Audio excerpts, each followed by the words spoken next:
Welcome, everyone. Everything okay? Can you hear me? Excellent. Welcome, everyone, to this first topical session in the U.S.-Japan Council's virtual 2020 public symposium titled Women's Leadership, the Power of Story. I'm Roy-Ann Doi, chairman of the U.S.-Japan Council Japan Board. I'm a California lawyer and a corporate governance specialist living in Japan since 1994. First, let's cover some logistics. This session will be conducted in English, but Japanese interpretation is available by clicking on the globe icon at the bottom of your screen. We want to take this opportunity to thank our many sponsors and promotional partners for your support of the U.S.-Japan Council and this symposium. I would like to express our deep appreciation to our platinum sponsor, Fabit, and to our other platinum sponsor, the Ford Foundation. We couldn't be here without you. I'd also like to offer our sincere thanks to our title sponsors, Central Pacific Bank Foundation, Hitachi, Itoen, Mitsui & Company, MUFG Union Bank, the Terasaki Nibei Foundation, and the Toyota Research Institute. We truly appreciate your vision and generosity. We would also like to thank our signature sponsors, which you can see displayed on this slide. We are grateful for your support and in helping making programming like this possible. And to the many companies and individuals who make up our premier sponsors, we are so proud of this fantastic group of supporters. Y'all are just amazing. Thank you to our gold sponsors who can be seen on this slide. And we would like once again to thank each and every one of our sponsors at all levels. We are especially grateful for your continued support throughout this most challenging year. And finally, I would like to thank our promotional partners for their support of this particular women's session. Their logos can be seen on this screen. The topic of women's leadership is one of my personal passions. Success stories from amazing women leaders continue to be an important part of my own life journey. Knowing in advance from real life stories that it wasn't going to be all buttercups and sunshine was an important lesson, and it got me prepared, gave me courage and resilience, and ultimately the will to persist until we succeed. We're so pleased to be able to bring you this session. And now I'd like to turn it over to our moderator, Linda Calhoun. She is the founder and executive producer of Career Girls, an opportunity founded on a dream that every girl around the world can have access to diverse and accomplished women role models to learn from their experiences and to discover their own path to empowerment. Linda is an entrepreneur, activist, and a community leader based in San Francisco, California. She created Career Girls as a response to the inequality of opportunity that she herself encountered in her story. She and our guest speakers today will have a conversation about the power of story and how the act of stepping up and sharing your personal journeys empowers oneself and the next generation. Take it away, Linda. Thank you, Royanne. I am delighted to moderate this distinguished panel with Yumi Hosaka Clark, who is Vice President, Head of Product and Solutions, Japan at Visa. We'll also hear from Isla Gomi, a material engineer at ASIC Building Products. Nanami Kono, Director at Sundred Corporation and founder of Ready and Judy Marlinsky, Head of Product and Advisory Solutions, Fidelity Investments. You'll hear from each of them shortly, and despite the variety of professional paths they represent, they have a common desire to help the next generation create their path to success through the sharing of their stories. Stories about their career, educational, and life journeys as Career Girls role models. So for the next hour, we're going to explore the power of story not only for how they impact the recipient, but how sharing one story also empowers the storyteller. As Claire Patty, the director of the Empathy Museum, explains, stories are the way we understand how we make sense of the world we find ourselves in. Stories have a transformative power to allow us to see the world in a different way than we do if we just encounter it on our own. Stories are an entry point to understanding a different experience of the world. And marketing expert Lisa Hurst Carnes writes, a great story can persuade people to do something or to take action.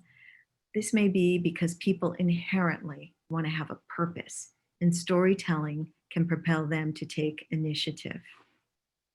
Personal stories are authentic and memorable because they give your audience something to which they can relate. They show you are human. And so stories create connection, persuade us, and help us recall what we've learned. So now let's watch each of our role models share just a snippet of their stories.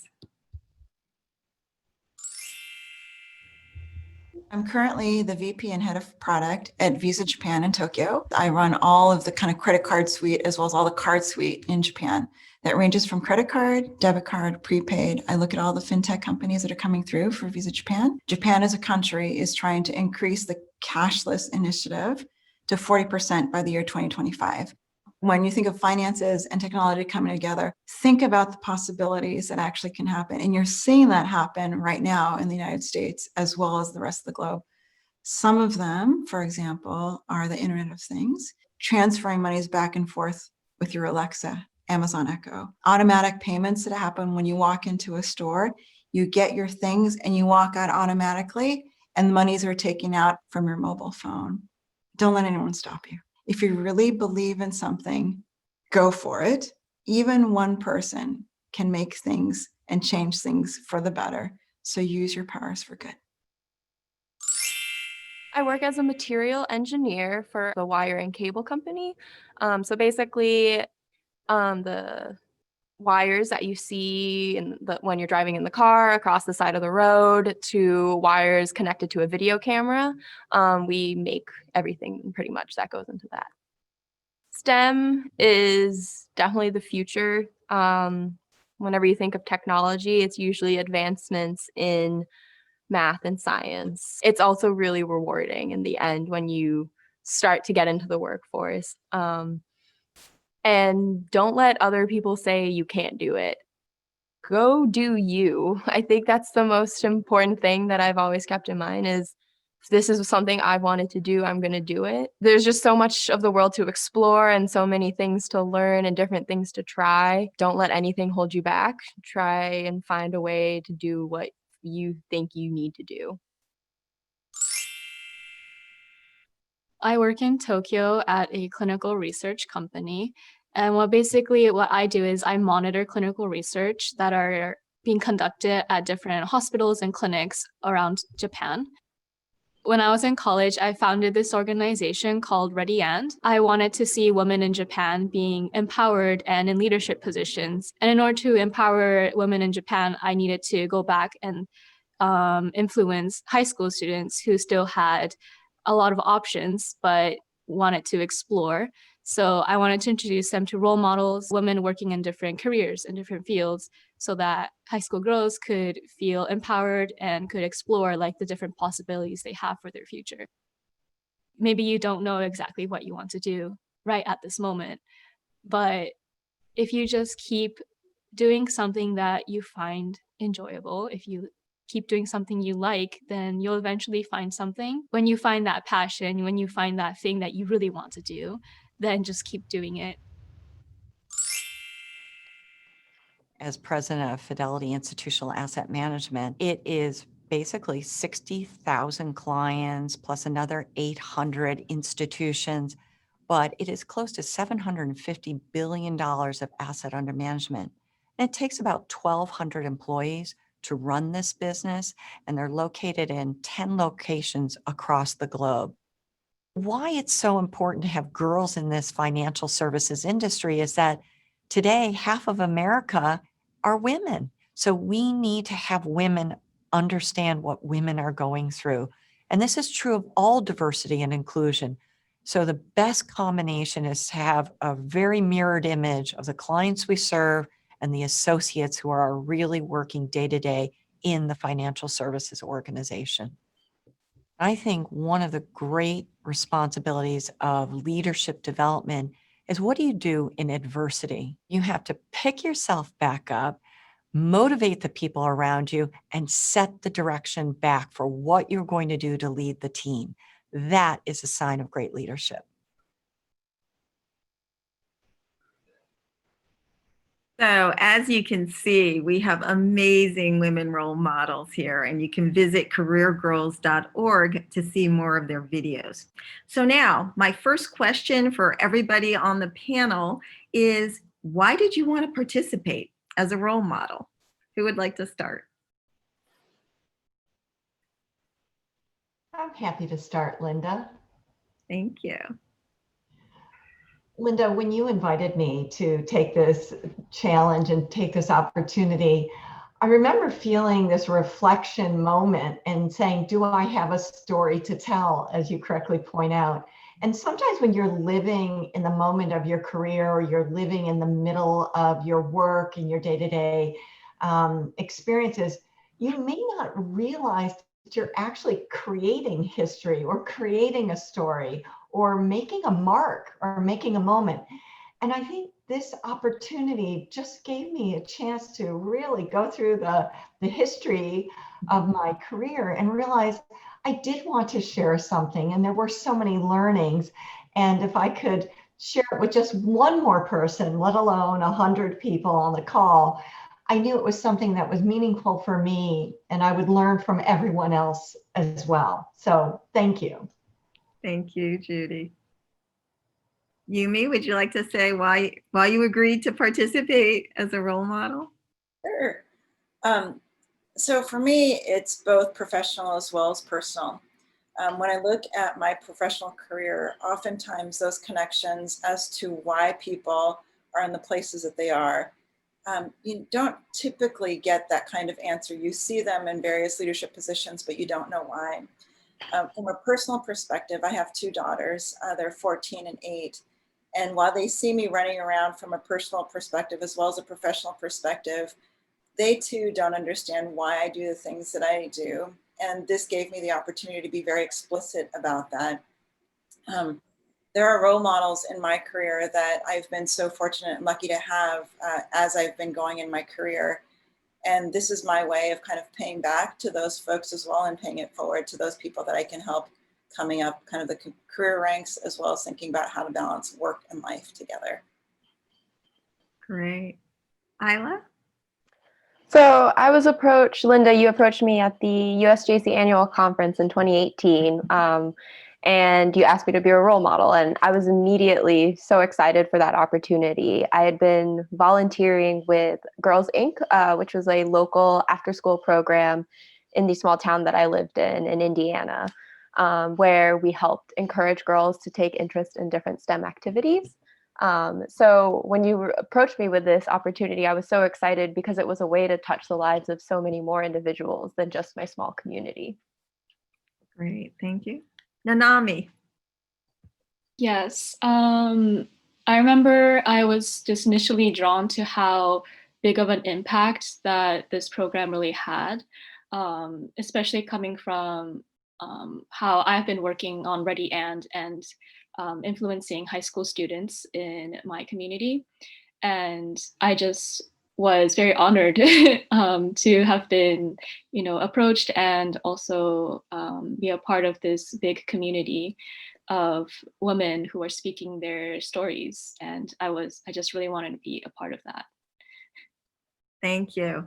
And I'm always incredibly humbled to be able to provide a platform for you all to share your stories. And so my next question, again, I'd like to hear from everyone on the panel. What's changed in your life since our interview? What's different?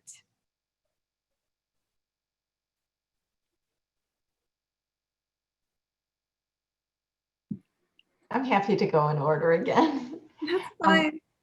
Thanks, Linda. Two things for me, certainly beyond well, I should say I'm working remotely since February because of COVID. So that's a big change, but fortunate to have a wonderful household and family and work environment here. So it's been wonderful for that reason, despite the tragedy of it. But my role has already changed since the videotaping. And I've been asked to take on a new position, which is head of product and advisory solutions for our firm in our institutional line of business, which is covering over $3 trillion book of business.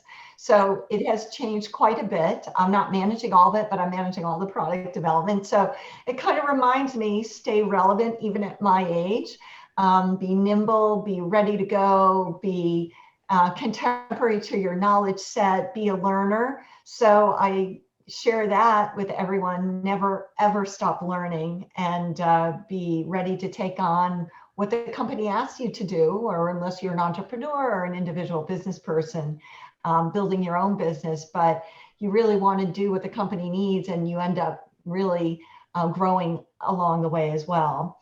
But I've also been asked to lead diversity and inclusion for institutional business as well.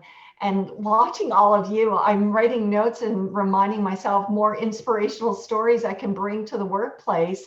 And certainly we have a number of really critical topics right now in the US around racial issues and how we need to really have those conversations. So when I think about my experience as being a female in Japan, and my experience being more underrepresented than represented, it certainly doesn't replace what people are going through here, but I think it's one of the reasons I was asked to take this role. So I think those are two pretty material changes that I feel privileged to take forth. Indeed, indeed. You're an example of what internally we call the career girls bump. People frequently taking on more from speaking their story to everyone. So if we go in order, Yumi, can you tell us what's changed in your life since our interview? Sure. Well, at the time of the interview, I had relatively recently had come to Japan. I had been in the US before then. It's been about 2.5 years now since that time. So I wouldn't have imagined where we are today. If you would have paid me $1 million, I would have never imagined this to be true. I came from California and Silicon Valley, where I was used to working from home. Japan and Tokyo is very much a face-to-face culture. And in that face-to-face culture, I am working from home, and currently work is in a place where we all are working from home. Most multinationals are working from home here in Tokyo, as well as other Japanese companies. And I would say that the way that we work is quite different, as many of you are also explicitly saying, as well as experiencing. Traditional work has become more hard, especially if you have client-facing meetings and workshopping there. And in different contexts, and I think this is also an example of one, is having these sessions virtually online is fantastic because it does bring the world closer together. Other times, because people don't have their videos on, it's hard to gauge the emotional connection that you have with people. But even within that, figuring out different ways to make those connections, whether it's a one-on-one conversation, and making it a smaller group or context has been something that has been kind of a godsend for me as I think about it. In addition to that, from a personal perspective, I would say, though, it's really had me take a step back into the things that I think are important. And so when I think about what's changed my life, I think about my connections also to the people that I care about. And in this COVID situation, I now have time to take care of not only myself with yoga and meditation a lot more, but it's given me the opportunity to really think about how I interact with my family that's also working from home and was also studying from home. I get to see homework, which I've never seen before because I was working such long hours. I'm making lunch for the kids. When appropriate, I get to volunteer. And I also get to go to school and walk my kids to school, which those are the biggest impactful changes that have happened since the time of my interview, both professionally and personally, that I've kind of actually melded together even closer. Wow, real fullness in your life on all levels. Isla? For me, I've actually changed companies. So I went from wire and cable, which was a bit of a stagnant business field, to decking. So now I work for AZEC, and we focus on different outdoor living products. So decking, railing, siding, shingles, kind of everything in that. And actually, a few weeks ago, I got promoted to the R&D lab manager. So yeah, so I now oversee 6 lab technicians and all the testing that we have to do, supporting the quality assurance as testing, as well as the research and development side. So it's been quite a challenge, especially in the time of COVID. We are considered an essential business, so we have not really slowed down at all during this time, which has honestly been really impressive, watching the company adapt to new health and safety guidelines. And I think the next couple of months are definitely going to be even more challenging, as I'm in the Midwest. So as things are unfortunately getting worse for us. So it'll be interesting to see how we'll be able to adapt. And I've been really appreciative of the USJC leadership in crisis, because I think more and more of these lessons are going to become more helpful as I continue my career. Well, I'm sure you're more than ready for the challenge. Thank you for sharing that, Isla. Nanami, what's changed in your life since we interviewed you? A lot has changed, actually. I also changed jobs right a little bit after the interview. Before, I was working in the pharmaceutical industry, and it was very close to, like, hospitals and doctors. But now I just really wanted to see a bigger picture of how our society functions and how industries and businesses grow. So right now I work at Sundry Corporation, which is a startup company that's helping businesses and industries to grow in new ways in Japan. And so I've come from like a very big company where it was very structured and I knew exactly what I was doing, to now I'm like, okay, we have to figure out what we have to do now and build it all together from scratch. So the workplace has been a big shift to me, and this all happened like while COVID was really in the midst of everything. So um, I really learned a lot, and I've been growing a lot, very different kind of skills that I've learned from my previous job. So like in these difficult and like challenging times, like it really helps to think back on what my story is and what my narrative is, because that's really the core of what I'm pursuing. So I always think back on like the video that we shot, or like the stories that I've told afterwards, and how I think about, if I were to be interviewed again, like what would I say this time? Like I kind of think about how I would present my story again. Yeah. Well, that's it. It's continuous learning and development. Thank you all for that. One thing I will add, I'm glad to hear that, you were all speaking of the impact of COVID-19 on our lives. We've seen at Career Girls, people, with remote learning, distance learning, a definite uptake in terms of people using our content to support distance learning. So, if anything, COVID is driving a greater demand for hearing the stories of our role models.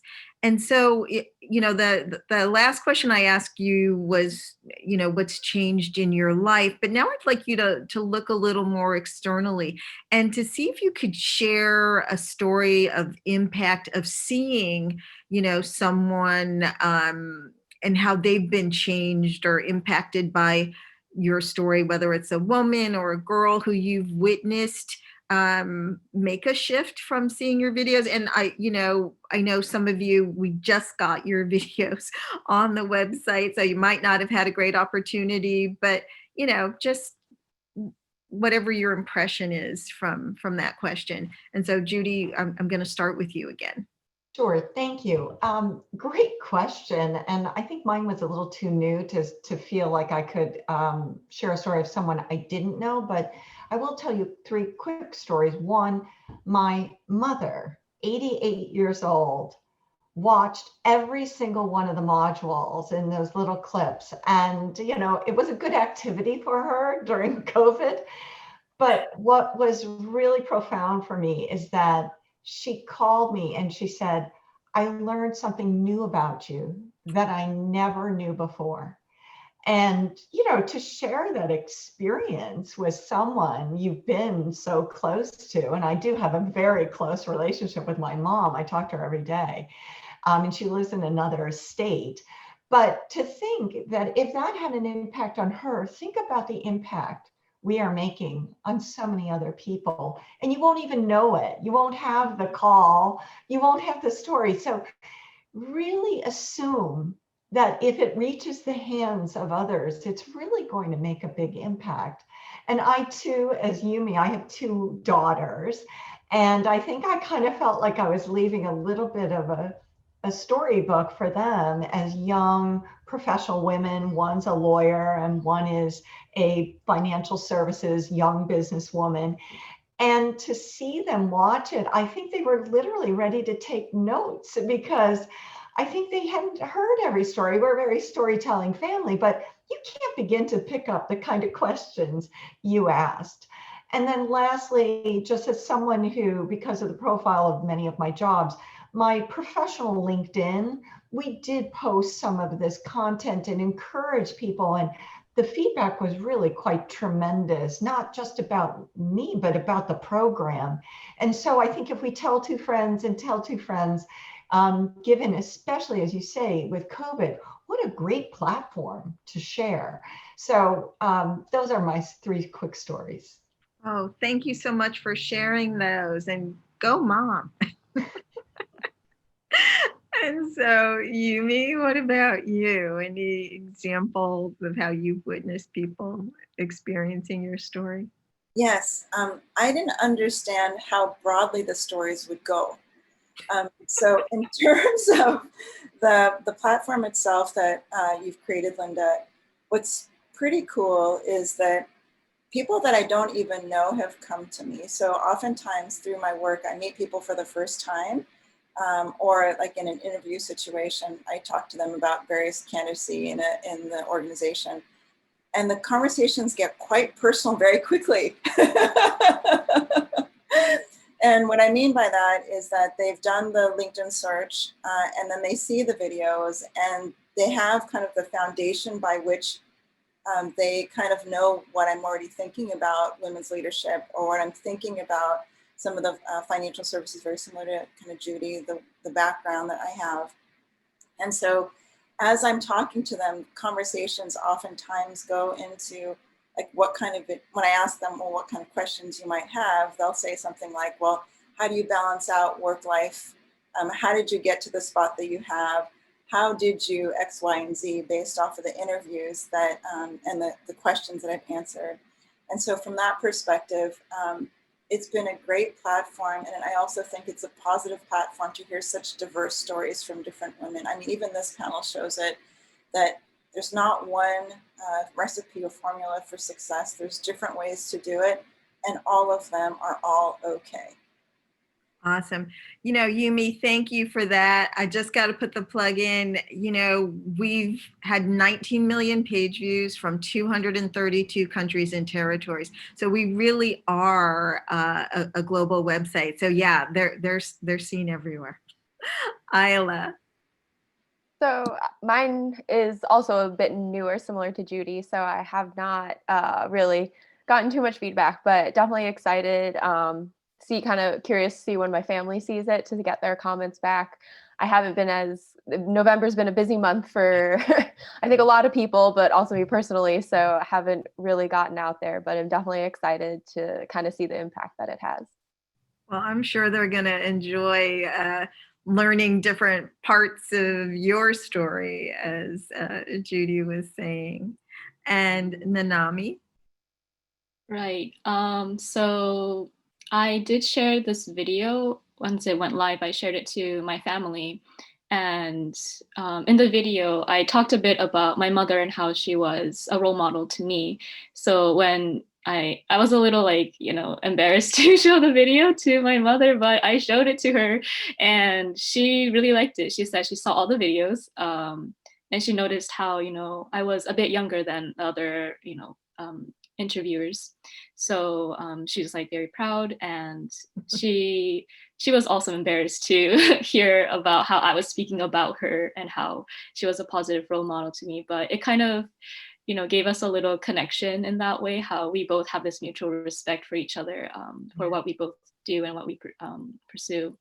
And, she said she recognized how our family and how education and my upbringing really made me who I am, like the person I am today. And she's told me that she would, continue to support me and all the endeavors. And it was just very nice to kind of have that connection through this interview. So I'm very happy. Oh, that's wonderful. Yay. I'm sure she's incredibly proud. I feel like, I'm everyone's mom and cheerleader for our role models. And so, audience, I just want to do a little housekeeping here.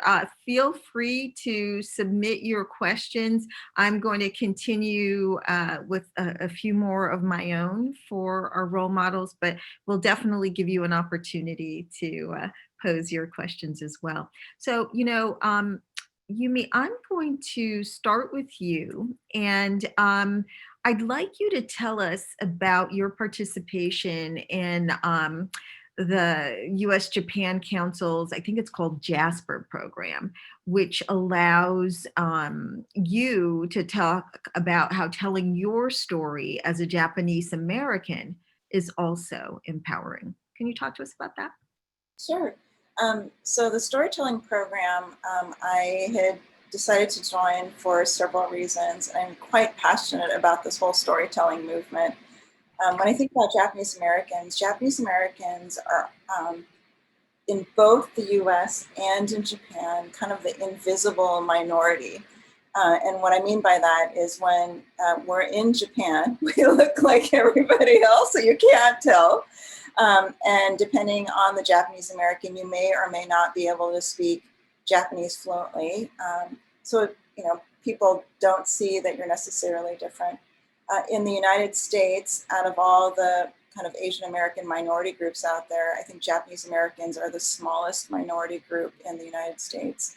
But in that becomes beauty, and I think becomes strength. And what I mean by that is that Japanese Americans are very much in a unique position through the history of bridging those two cultures together.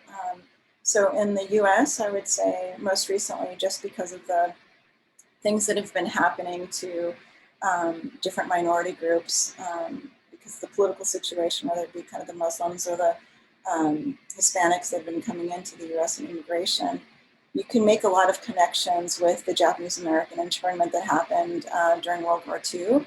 And because of that experience, I think many Japanese American civil rights organizations were explicitly denouncing it from a first person perspective, that they've had that in their background. Additionally, when I think about Japanese Americans in Japan, we are also kind of an immigrant group back into Japan. And there's a lot of immigrants that are starting to come into Japan to change kind of the social structure of what's happening here. And in that particular situation, not only can we relate to the Japanese because of our Japanese background, we can also relate to the immigrants that are coming into Japan for the first time, not knowing the language, not knowing the culture, and we can actually bridge it, whether it be in Japan or in the United States. And I want Japanese Americans, or I think that the power of one, the power of our storytelling can help make that world a smaller place and a better place for everyone. Thank you for that. Really appreciate your insights and the juxtaposition that you're doing with that storytelling.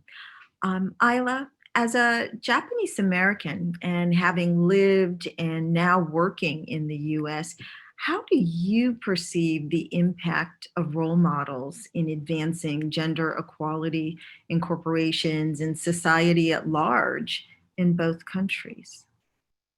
Yeah, when you initially posed this question to me, I really had to think about it because it's definitely a it's definitely a powerful one. But one of the first kind of words that kept coming back to me was a support system, a way to motivate you. And I was blessed with a family that was very encouraging, very motivational, was told me to do whatever I wanted to do, whether that was collecting bugs and having a little bug collection in my bedroom, to helping out grandma in the kitchen and being more of a stereotypical kind of female expectation. So I think that definitely was very beneficial. I think also the lesson that my mother taught me that I think is one of the most important things is being ready to share your thoughts at any moment, being willing to share your thoughts.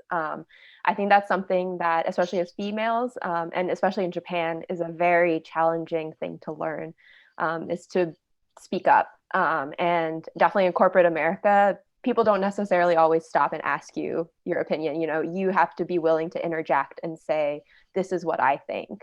So I think that's definitely a huge part of role models. And I think also just having that inspiration to really get started, to be like, oh, this is possible for me.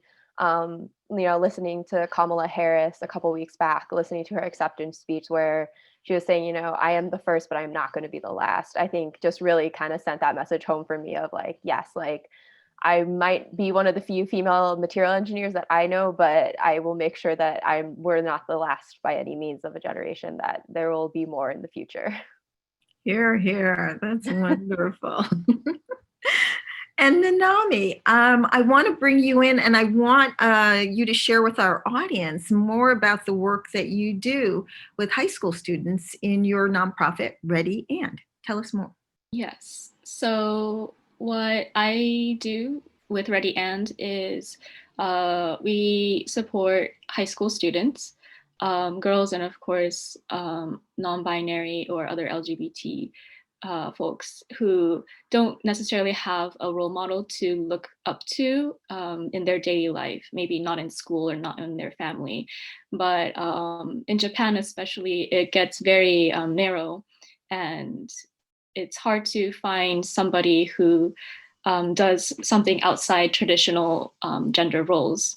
So I think that's the very key issue with Japan. There aren't a lot of role models for young people to look up to. So I wanted to create a platform and a community where people can connect. And what we really treasure is being able to have like conversations and talk about our individual stories, because I think that's what really connects people. And so we do workshops, we do little events, and it's mostly for high school students to be able to connect with usually college students who are just a little bit older than them and approachable and easy to talk to. And of course, we have people around my age as well and a little above me as well who can speak about the future after college or in their careers. So it's really just a community and a place where people can come in and kind of connect and see what their future can hold. Great. Thank you. So glad you're doing that work. Judy, as an American woman business leader who's worked in a very highly visible senior role for an American company in Japan, what are your perceptions of gender and the impact of role models in advancing gender equality in corporations and society in both countries? I'd love to hear your thoughts on that. It's a very provocative question that I also have to place it at the time I was in Japan and just kind of lay out a little bit of a context for a moment. Please. And when I arrived in Japan, it was 2003. And I'd been traveling there for many, many years leading up to that arrival with my family and my two little young daughters. And I had this wonderful experience. I would work, but I realized it was very internal to the company kind of work. So you're really in a bit of a bubble.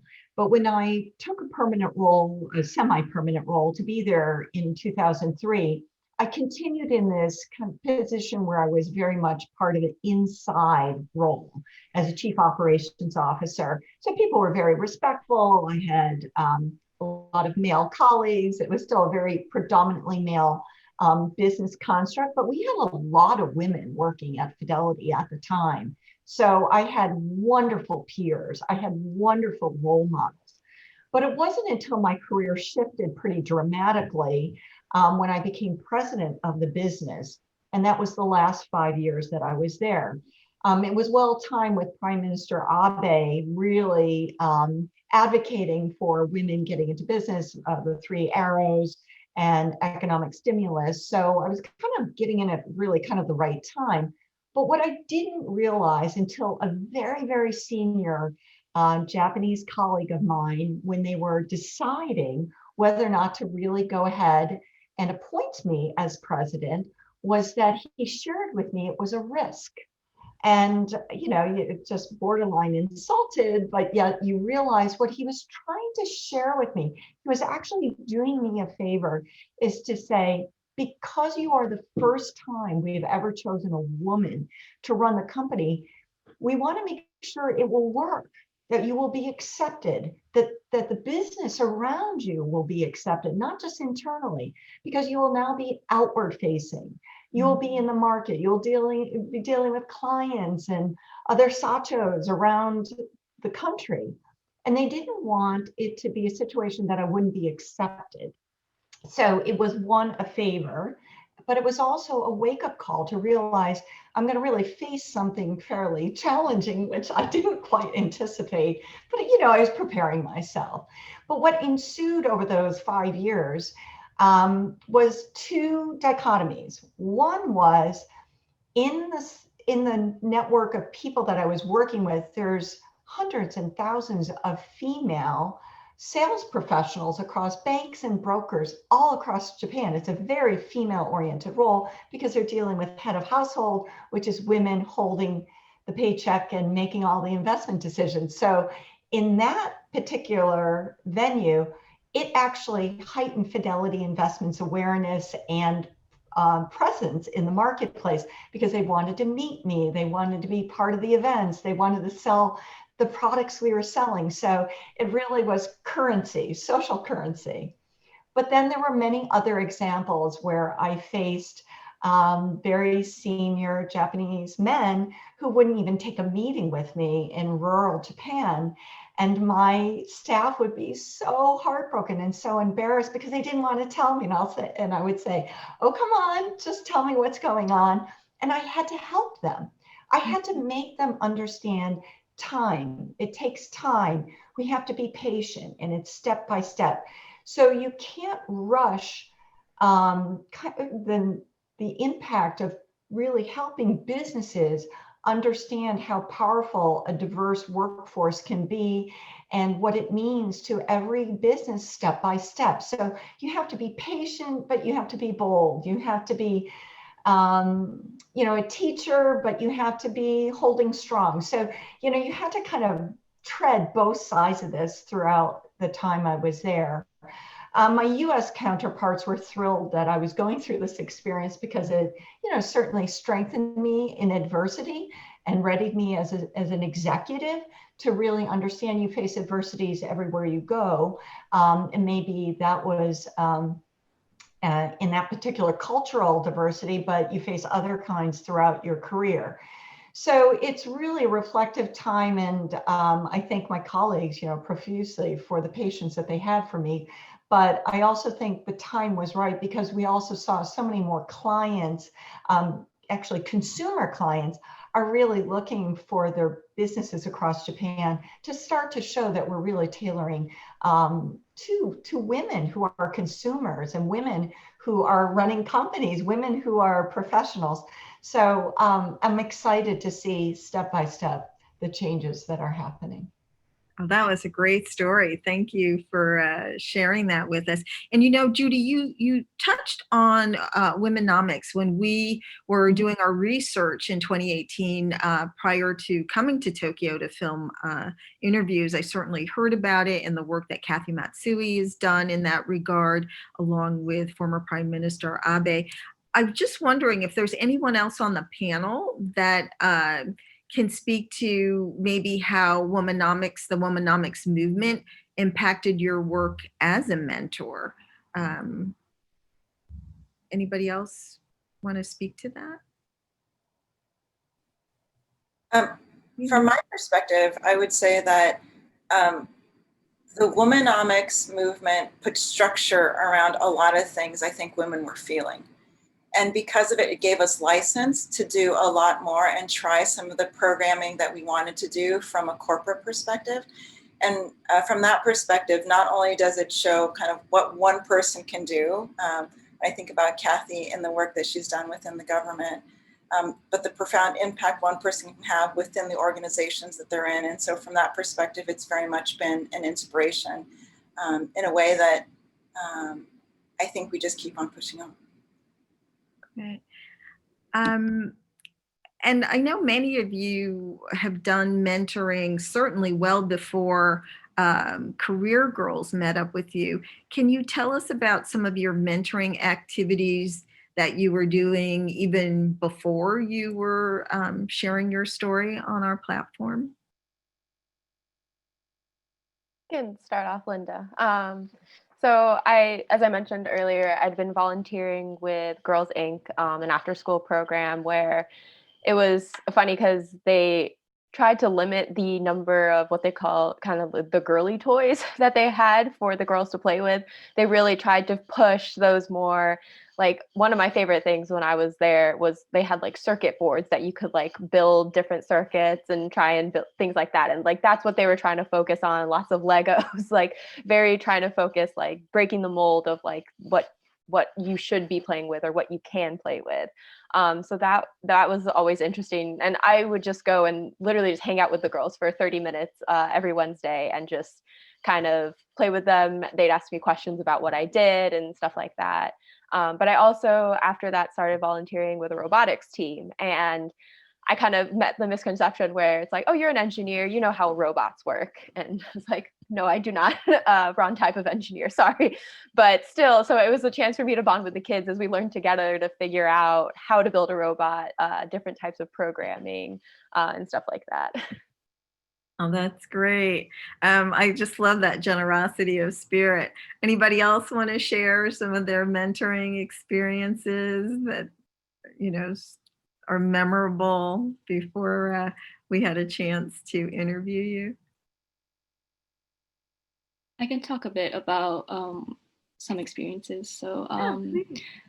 I've been running these, programs, workshops for high school students to be a role model and be a mentor. And so, in a way, I was a mentor, but also as like the older I got and after I graduated college, I become a mentor for college students as well. And one of the most impactful experiences doing my program and being a mentor was that, one of the high school students saw that I created this program from scratch, like out of nothing. And she said that, if you can do it, I think I can do it too. And she was inspired. And she said, I've always wanted to do this after school program in my high school.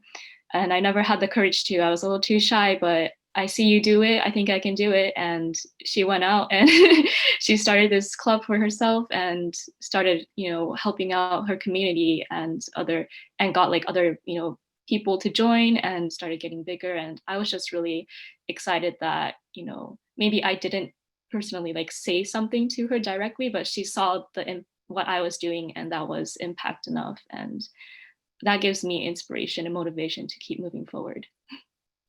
Thank you. And you speak to what we know in terms of presenting role models. They make a difference. You're closing the imagination gap for girls to understand what's possible. Hey, if she can do it, just as you were saying, Nanami, That's really wonderful. Now, this next question for anybody who wants to jump in, was there anything that you wished you had said in the interview that you just didn't get a chance to? And if so, here's your opportunity.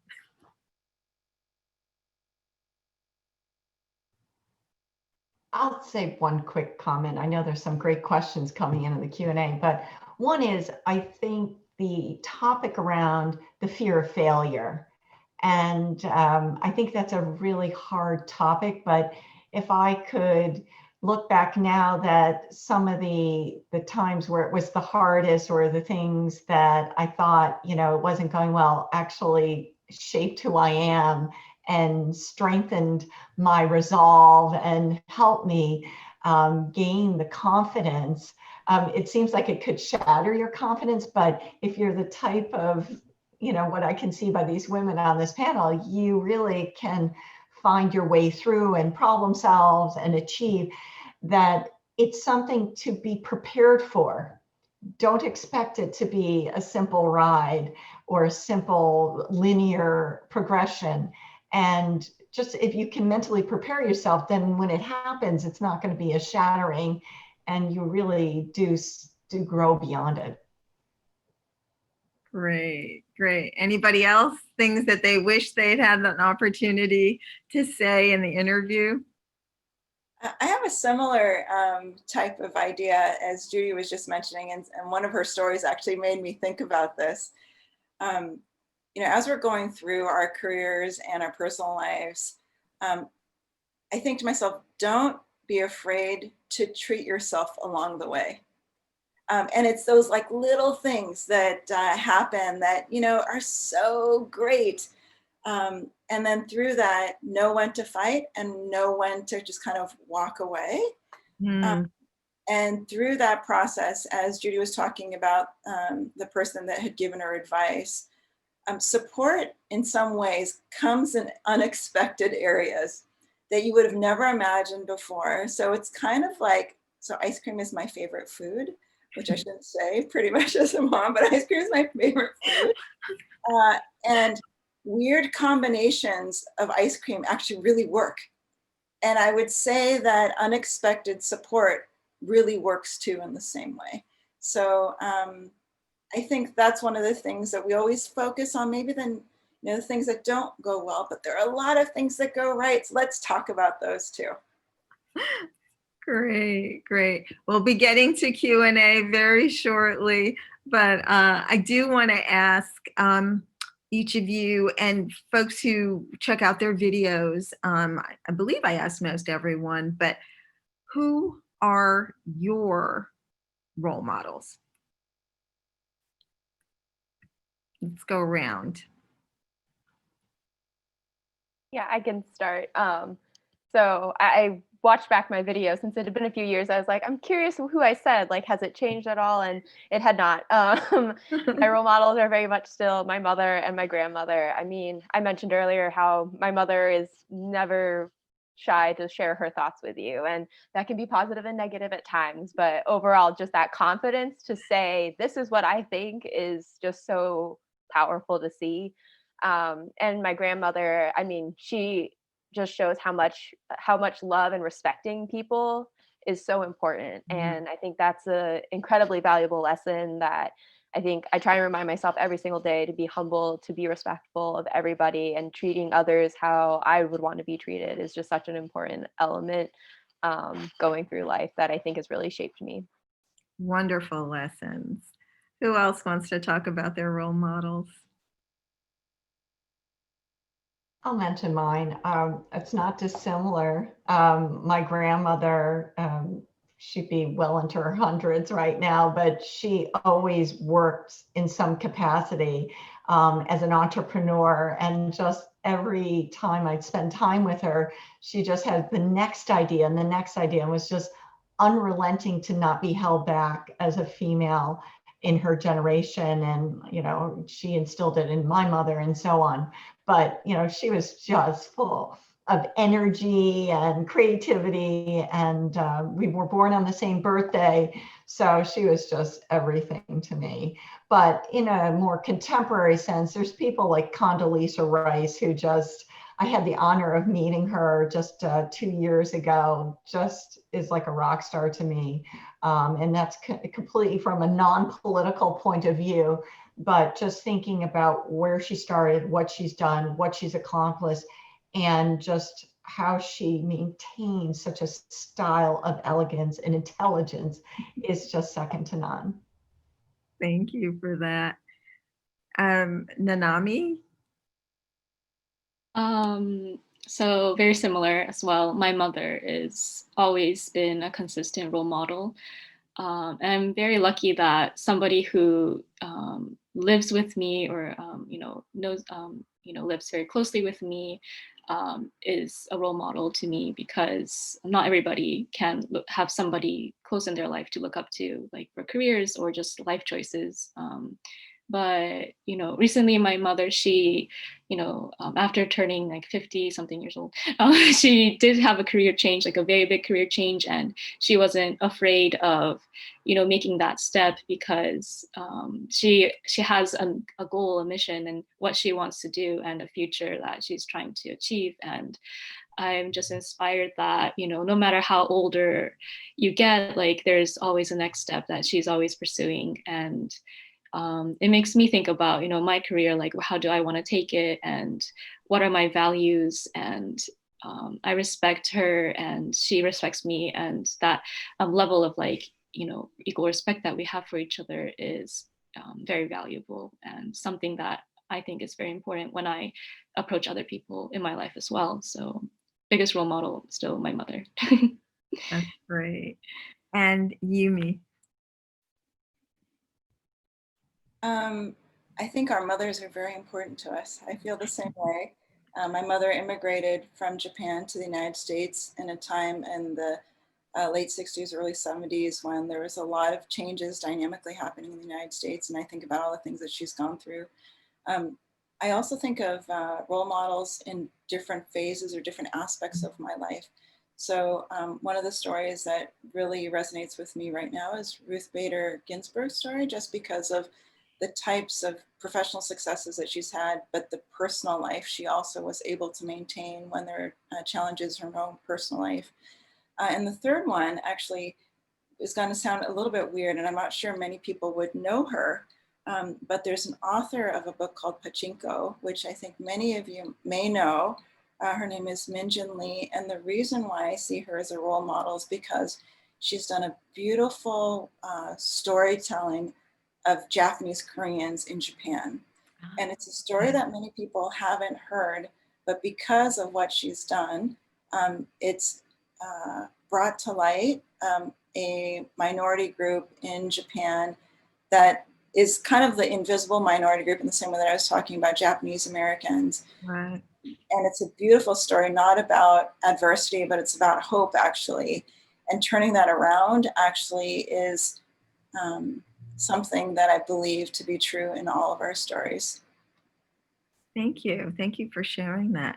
So I am going to bring the audience into this discussion, but before I do, I'd like to recognize one of our sponsors, Toyota Research Institute, who played a really critical role in helping us interview each of you. And I want to bring her in. I want to acknowledge the fantastic Chief Financial Officer, Kelly Kay, who believed in our mission. And she put me in touch with Suzanne Basala and TRIAD, where we filmed many of our role models in Tokyo. So Kelly, are you there? Are you ready to answer a question? Yes, I see you. Thank you. So Kelly, my question to you is, what were the benefits you were seeking for women in your company and future employees who are girls in our audience by supporting our work? What made you say yes to us? Sure. Well, first, Linda, thank you. It's wonderful to see you again. And thank you for inviting me here today. It's a real pleasure to sponsor this event and to be a part of it. It's really been great to witness firsthand how your inspirational work has changed lives, both young and old. Your work really aligns perfectly with TRI's D&I work to encourage underserved communities to enter the STEM field. And I'm so happy we're able to support your filming in Japan at the Toyota offices and here in California, the TRI offices. So it's been great for us. For those that don't know, I actually met Linda in Cuba on a trip for female leaders, and her work was very inspiring to me. I instantly saw how women in my organization in the US and in Japan could really benefit and help inspire others and expose girls to careers that that aren't typically traditional for women. So I really thought that this would be a great opportunity for both Toyota women as well as TRI women. One fun fact, and one very typical for women actually, is one of the first amazing women I thought of to be part of this interview process due to her unique background is actually on the call today. And when I suggested she share her story, she actually said, "Why me? What do I have to add?" And she didn't even recognize her own value. And it's a very unique value in her ability to inspire others. And she has brought so many others into the program. And she brought us all here today. So I really think by providing courage and support to all those women to bring them in is really important in women in Japan and many of us who have never told our stories before. So I think, Linda, you really bring a lot to this. Suzanne has really brought all of us together. And I think it's really been great and inspirational for me. And I couldn't have hoped for more when I said, surely I'll open the doors to TRI and I'll see about TRI AD in Japan. Never thought it would come to this. And I'm really, really proud of all of you for participating in it. So that's kind of the intro, but why did I see benefit for TRI and Toyota women? It's easy. For me, it was really to allow them to shine and to really share their stories and inspire others. Many women doubt or don't recognize that their stories can have an inspirational effect on others, and thereby by bringing confidence to themselves and changing the lives of the girls that they reach. So I really think this was an amazing opportunity for our women to be empowered and to shine. We're doing amazing things at Toyota and at TRI, and these are in spaces that aren't traditionally open to women or where women usually work. We're in automotive and technology, and we're in Japan. So for me, our work is inspirational, and our women have broken tradition in the areas that they work in, and they do it without even recognizing it. And I thought this was an excellent opportunity for them to really see what they're doing. So I'm very, very proud of that. And again, I wanted our women to light a spark, to inspire and to open a world to young women around the world. So I'm very proud of all of the work of all the TRI women and Toyota women that came to be a part of this program. So thank you very much for allowing us to share our success stories and inspire others.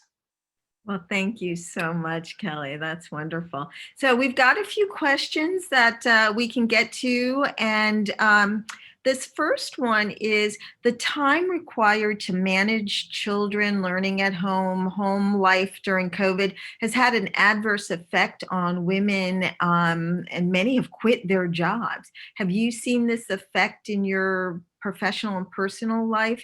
And do you see your field welcoming women back post-COVID? It's actually getting a name. It's the she-session. Instead of recession, it's the she-session. Mm-hmm. And it's a very serious issue and understandable. Over 1 million women have left the US workforce already. And it's something that, of course, we would have full expectations, I would hope, in many of the industries to try to make it easy to return. But right now, the strife is so difficult that choices are being made in individual families. So, and some of it has to do with, whether their firms were allowing them to stay remote or not stay remote. There's just so many factors, the school systems in and out, an elder care situation or proximity of health. I mean, the list goes on. So it's going to be a forever blip on the charts. But I would expect that with economic recovery, that those roles will hopefully return. Thank you, Judy. This next question is, and everybody can chime in if you'd like. What impact do you think Kamala Harris's election as vice president will have on the aspiration of girls, women, especially BIPOC women, as well as the possibility of shattering glass ceiling in both the private and public sector.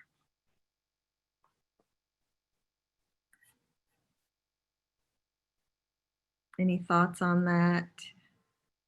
Do you see shattering the glass ceiling applicable in the private sector, or what are some thoughts? From my perspective, it's an interesting conversation, especially being in Japan, because we're one step removed from American politics. In that, and I think it could be true in the United States as well, but that message, while it's out there, has not been the first headline that you necessarily see with regards to the news. So I think it's out there in terms of, yes, she is now the vice president, which I think is absolutely fantastic. I think this goes back to my earlier comment. I think women will see that there's more opportunities for them. It would be great if we could dig in a little bit deeper into the why for Kamala, meaning like, what has it taken for her to get there? What does it mean? What do people need to do? Because it's not one day she just kind of plopped in there and became that. Understanding what that progression is certainly going to help girls and women believe that they too can do that because of the steps that they're taking, whether it be in high school, as Nanami-san was saying, to all these other mentorship programs, to the corporations that we are doing some type of sponsorship or some support for women and young employees.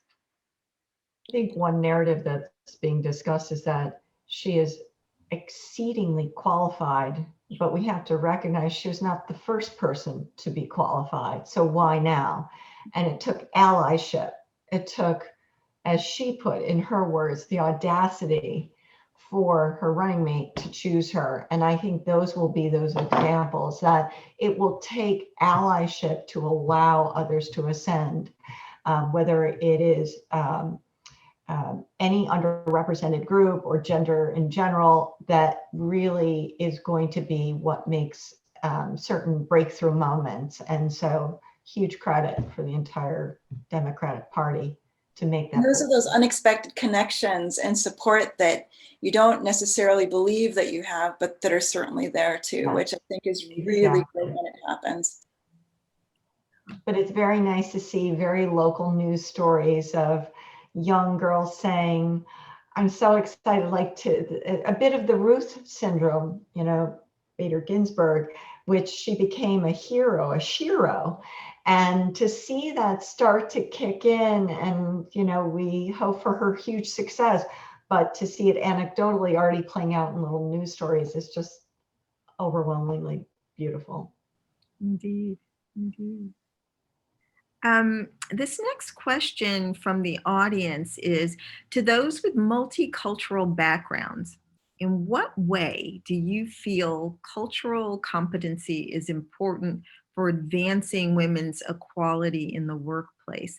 And, I like this question because the other thing it brings up from your story, Judy, is diverse teams win. And so just speaking to this notion of cultural competency, how would you define it? Everybody, I mean, not just Judy, anybody who wants to jump in, and why do you think it's so important in advancing women's equality?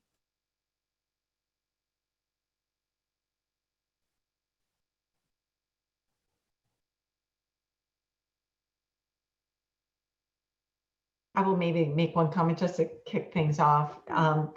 One area that I tried to hone a cultural awareness skill because I lacked Japanese language skills. And I realized just what a handicap that was going to be for me as I pursued my career. But what it heightened was my cultural sensitivities, my body language recognition. I could start to realize I were in rooms and probably I was picking up some language skills, but certainly nothing that I could express, that I started to understand much more because I had to strengthen my other senses and my other skills. And that proved to be really powerful so that I could understand what was happening in the dynamics of meetings beyond my translator. but I deeply studied the cultural side of decision making and Nemawashi and preparation and everything that would lead to business decision making. And I think we have to think about that in any intercultural or interracial or interdynamic of groups of people. And you just have to really put the time and make those moments meet at the middle. And you just can't keep pressing your own view. You have to come halfway and listen halfway. So my listening skills are probably one of my stronger skills to this day because of that. Thank you, Judy. Anyone else want to talk about how their cultural competency has helped them? I think I can add a little bit personal Sure. experience. So I was born in Japan, but I was raised mostly in the United States. So I'm in Japan, they would typically call me the returnee, the kikokushijo, which is basically like I am ethnically Japanese, but my cultural background is very mix of Japanese and a foreign country. And so when I decided to come back to Japan to work in, it was a foreign company based in Japan, but the workforce, people who worked there were mostly Japanese. So I didn't expect so much cultural shock at first because I thought, I'd be fine. Like, I know Japan. But when I started working there, like, I immediately noticed that because I spent so much time in the US, people saw I was Japanese looking, but they saw me as foreign because I didn't speak the way they do or like express my body the way they do or wear the right clothes or the haircut and everything. So it kind of had this experience where I felt foreign in my own country at some times. And that was kind of like a negative in some times, but also the more I worked and the more I talked with people, I realized that it was also a strength because it gives me this, I get to be a bridge between foreign countries and Japan and being able to speak both languages. And after being able to be more fluent in the cultural cues in both Japan and the US, like I have a very unique position that I think that is my strength and something that I should use as my strength. Absolutely, absolutely. Well, we have a few more minutes left, and quickly, I'd like to know from each of you, what did you share in your interview that you wished your younger self had known? So go around. First thing that comes to your mind, something you wished your younger self had known.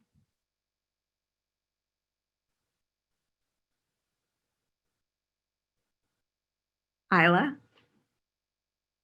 Yes, that thing, I think the big thing for me, it's the kind of inner self-confidence. I think that's something that as a young girl and even as a young adult has definitely been something that has definitely been challenging. I think not always having someone in the workplace that I can directly relate to, that it's kind of hard to feel comfortable in certain situations. And so I think that thought of be comfortable in your own skin, even if you are standing out and that you are different, you deserve to be there. You have every right to be there and just be comfortable with yourself.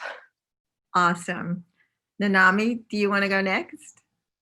Sure. I would like to tell, my past self that I think your story is your truth and you are the only one who can tell your story. And that's something that nobody can take away and nobody can say that it's wrong because you know yourself the best. And I wish I knew that earlier because I've always been afraid of speaking up or talking in front of people because I was afraid of being wrong. But there's no way of being wrong with your story because it is your truth and it is yours to share. So I wish I would tell that to my past self. Thank you. And Yumi? I mentioned this a little bit earlier, but don't be afraid to treat yourself.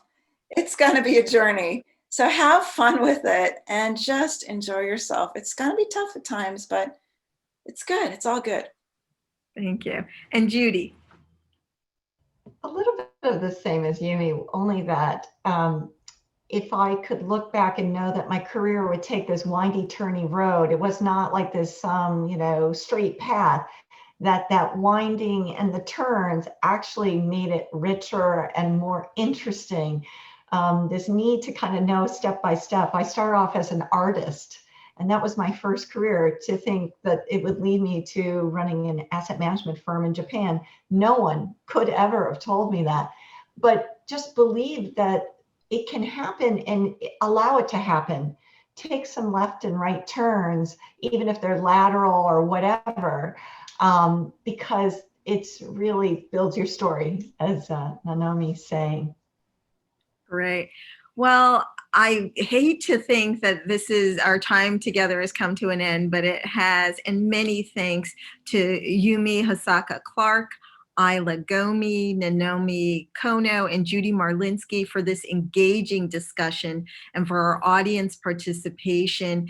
And I also want to acknowledge Sunoka Hatoji from Suda University and Kansai University for their assistance also with our 2018 video shoot in Tokyo.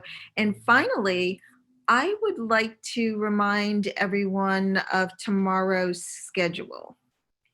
And so we've got, hold on one second, let's get my notes here. So day 2 of the U.S.-Japan Council Public Symposium will focus on MPOs and philanthropy, which are critical in supporting and sustaining communities in mission-based work in and between the United States and Japan. And first, we have tomorrow at 1:30 Eastern Time, there'll be an NPO sustainability workshop. And that will be focused on multi-generational leadership, succession for long-term sustainability.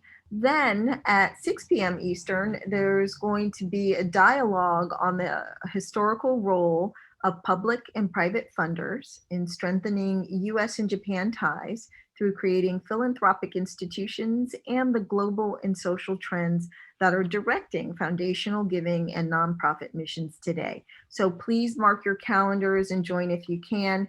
And thank you again, everyone, for tuning in today. Goodbye.